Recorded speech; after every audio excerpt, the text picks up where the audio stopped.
Bismillahirrahmanirrahim. This video is about three-phase transformer, and here we'll be solving end chapter question 2.24, and this is on the request of a student from Bangladesh.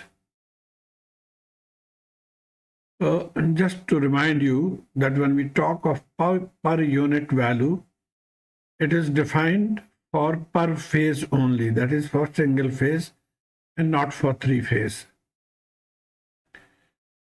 Now we'll consider this example actually, and a couple of things. First of all, if the impedance is given in ohms, like this impedance is in ohms, similarly this one is in ohms, then we follow this formula. Z per unit is equal to Z divided by Z base. Now what is Z base or what is base? We can easily remember from here. We know that power is V square over R. And from this, we can write R is V square over P. So if we convert this in terms of a Z, then it will be Z. And the V square or V base square, we can say. And for power, we take apparent power S base. So we'll use this formula in case of a here. So this is our equation or the formula for calculating Z power, Z per unit if the Z is given in ohms. On the other hand, if the impedance is given in per unit, like here, it is R and X given in per unit, here also R and X given in per unit. Therefore, if the impedance is given already in per unit, then we'll use a slightly different formula. That will be Z per unit new. And that is equal to Z per unit old multiplied by V base old divided by V base new whole square, and also multiplied by S base new divided by S base old. Actually, this formula is obtained from here. If we divide ZPU new by ZPU old and use this formula that we are talking, so this will be the numerator and denominator, and simplifying this will go up, ZZ will get cancelled, we will get this, again inverting this one, we come here and moving ZPU old to the right hand side, we get this equation which is same as we were talking about here.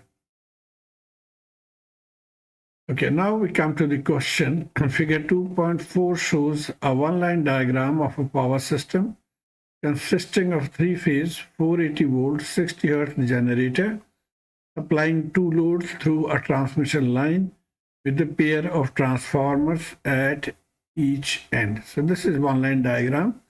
This is the generator. We have two transformers. The parameters are given. This is the line and load 1 and load 2. We have to calculate these four questions. We'll discuss them one by one. You can pause the video and read, but it will not convey a lot of meaning. So we'll do it one by one. So the first part, part A, is sketch the per phase equivalent circuit of this power system. Now the per phase equivalent circuit will look something like this. We'll try to derive the circuit. For transformer, we'll get this values, line and transformer and load and another load. Okay, so we start with the definition of per unit. Per unit is the actual value divided by base value. Now, what is base value? This is very important to understand. Okay, but before that, let's divide this circuit into three regions, are actually three voltage zones by the two transformers. So whatever is the voltage here, 480 volt, this is in zone 1, including the primary of the transformer. Then the voltage is up here, 1440. From here to this point is another zone, zone 2. Then the voltage is down again. So from here to load, this is another zone, voltage zone. So some book it just says zone and some say it's a region, but it was very, very confusing. Finally, I found out that actually they are talking about the voltage zones. So that is how they have divided into three parts. Okay, for ease of calculation, we'll choose the transformer T1 primary voltage and apparent power as the system base. Now the system base can be selected any of the voltage and power. So 480 volt and the power here is also we assume it to be 1000 kilo. So we can assume this, or we can take the primary voltage and the power, or we can also take the secondary voltage. So there are various options, and there are lots of examples in the videos given. We'll concentrate here only. So what we will do, we are now dealing with, if we see zone 1, then we have two the bases. One is the S base, which is 1000 kilovolt, and the VL base or the voltage base is 480 volt. Here or here, same thing. So we'll take this as a base voltage. Now, what is the utility of base voltage? We had already seen the formula. So we will derive that again. Now, this is the circuit. First of all, we'll find the voltage. So the old voltage, which is given here, 480 volt, the zone 1, and zone 2 is 1440, and then zone 3 is again a step down, so 480 volt. And the power, old power, kVA, this is this 100 kVA rated transformer, and this transformer is 500 kVA rated. Sorry, it's 1000 kVA and 500 kVA. So these are the two old values. Now we'll go for the new base values. So first of all, new base voltage value. Now since our reference is this, or the base parameters is this, so the primary or the zone 1 voltage will remain 480 volt. And since it is 480 volt and the transformer will increase it by the same ratio as it was in case of an old, that means this one will 1440 and the third one will again come down to 480. So new voltage base also remains same. Then we come to the new power. This is 1000 kVA. This power will be same throughout the circuit, irrespective of what the transformer does. So the new base voltage will be this.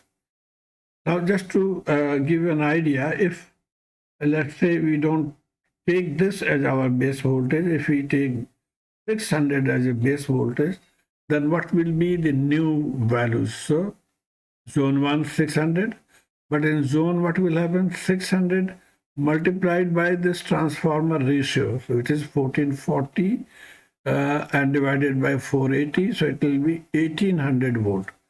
And similarly then step down will be 600. So you can always change, or you can always calculate the new value depending on the base value. So this was just to give you an idea. Okay, now we will follow with these values in zone 1. First of all, we'll talk of generator. The generator voltage in per unit is actual value divided by base. Actual is 480 and base also we have selected 480, so it will be 1. So in the diagram, first thing we'll write is the magnitude here 1 and angle 0. Then we come to the transformer number 1. This is the formula for the transformers when the parameters are in PU. Now the transformer impedance may be considered on either the primary side or the secondary side. So this impedance, although it remains same, we can consider it to be in the primary side or in the secondary side. In this case, we'll consider it to be on the primary side, and that is why it will form part of zone 1. In zone 1 we have generator, and then in zone 1 also we'll say we have transformer. We'll calculate now the R 1 pu new by using this formula. Now, since base old and base new are same, 480 and 480, so 480, 480, and F base and old base are also same. So this is 1000 kVA, this is also 1000 kVA. So our answer will be 0.010. So no change as to what was there. And similarly, the reactance part, exactly same formula. So no change in the reactance part as well.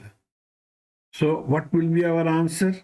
0.01 and 0.040. We'll write this with the J sign. Before X, we'll put a J sign for imaginary part. So this is zone 1. Now we come to zone 2. Now zone 2 again have 2 items in it. First of all, the transmission line. This transmission line, the impedance is in ohms. So we'll use this formula.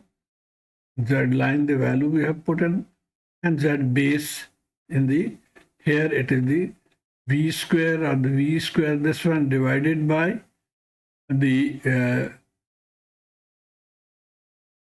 divided by the kV. Remember this V square over P or V square over S. S is 1000 kVA here. So solving, we get this value. I will write it here. And then we come to the transformer number 2. This transformer is included in zone 2. So as we did in the previous case, we just write the formula, Rp new. The only change here is the base voltages are same.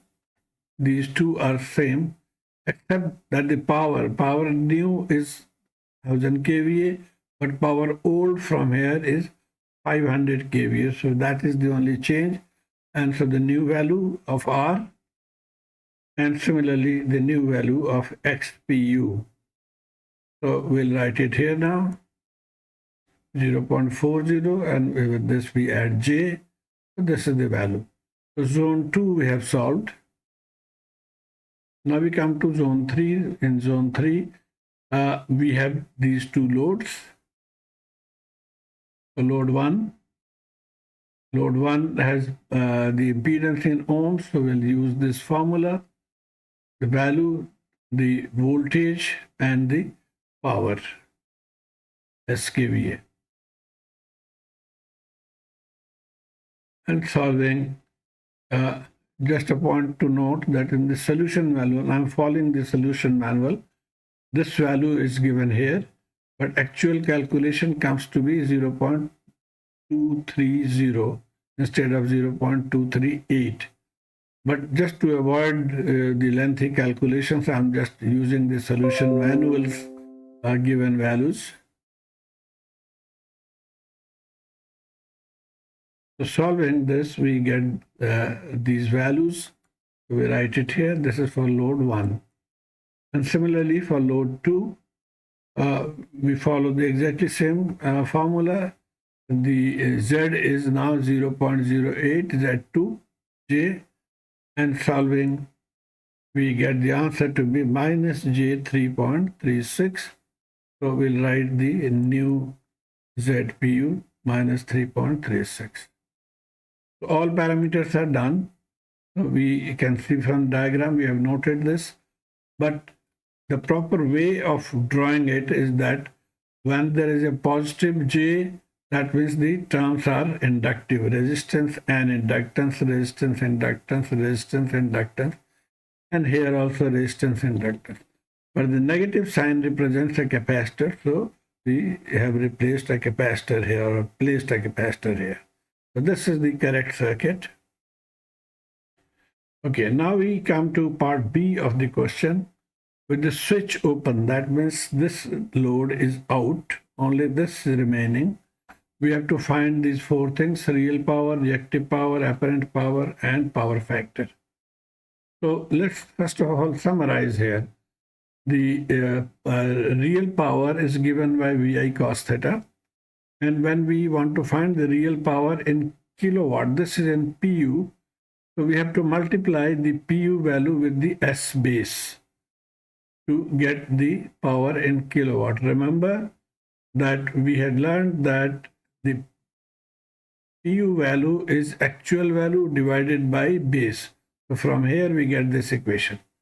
And similarly for reactive, instead of a cosine, we get sine here. The rest of the formula is same. Apparent power is only V times I multiplied by S base, we get in kVA, and power factor is cosine of theta. So first of all, you can see there is a requirement of I in all these. So we have to find I. V is given here, so we need to calculate the Z. So switch open this as the summation of all the terms from here, and solving we find 2.099 angle 41.6. So the current will be now voltage divided by this value. So this is our current 0.4765. We'll call this as I1. Okay, so I1 or I known, then we simply plug in the formula here, VI cos theta. This V is 1, I we calculated from here, cosine of this angle. So the value is 0.356. Now to convert into kilowatt, we multiply by the S base, which is 1000 kVA. So the value is 356 kilowatt. So this was the part 1, real power, and then we follow this formula for reactive power. But before that, in the book, he has calculated the load voltage and the load power. This is not required in this question, but this will be required at the end when we compare the two systems. So this is not difficult, just I into Z load. Z load we had calculated, I we have calculated. This was Z load, so multiplying and then multiply with the base, we find the load voltage 432, and similarly power is I square R load. From this we take the R. This is R, or the real part. So I square into R gives you the P load, and again multiplying by the base we get the load in kilowatt. Now coming to part 2. So real power we have already calculated. The reactive power, again plugging in the values, and then the apparent power also VI, plugging in the values, we get this value, multiplying by S base. I hope you can pause the video and see or follow this. And finally, the power factor, cosine of the angle 41.6. So it is 0.748 lagging because this angle is negative. Okay, so part B done. Now part C is with the switch closed. So when we close the switch here, then this comes in, and so we have to recalculate the Z. Z is this. Now this is the last part. These two are in parallel. So solving, we find this. And I hope you know how to solve this. You can use your calculator in complex mode to solve. I have a couple of videos which shows how to use the complex in calculator mode, calculator in complex mode. So I'll just give you the link. Okay, so Z found, then the I or I2, I voltage over the resistance. So this is I2, and again here also he has calculated the V load and the P load. We are keeping it separately. The power supplied by the generator, the same formula we are repeating. So power VI cos theta, and then in terms of kW multiplying by the base.